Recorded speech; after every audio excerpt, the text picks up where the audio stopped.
আজকে সন্ধ্যার সময় বানিয়ে নিলাম গরম গরম হালুয়া, গাজরের হালুয়া। তো দুধ গরম করে নিয়ে এই দেখো কি বড় বড় গাজর, এইগুলা দেখে তো হালুয়া খাবার ইচ্ছে হয়ে গেছে, তার জন্য বসে পড়লাম বানাতে।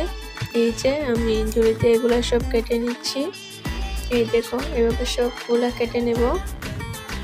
গাজরের হালুয়া খেতে আমার খুবই ভালো লাগে, তাই আর বেশি দেরি না করেই বানিয়ে ফেললাম, কারণ এত বড় বড় গাজর, তাও আবার কি সুন্দর দেখতে। এর জন্য সব নিয়ে এই যে কড়াইটা গরম হয়ে গেছে, এবার এখানে অল্প পরিমাণ ঘি দিয়ে গাজরগুলা সব এভাবে নাড়াচাড়া করে ভেজে নিচ্ছি। এরকম 5 থেকে 10 মিনিটের মতো ভেজে নিলেই হয়ে যাবে। এরপরে এখানে অ্যাড করব চিনি। তোমরা যদি বেশি মিষ্টি খেতে না চাও অল্প পরিমাণ চিনি অ্যাড করবে, যদি মিষ্টি খেতে ভালো লাগে তাহলে একটু বেশি পরিমাণে অ্যাড করবে। এই যে দুধগুলা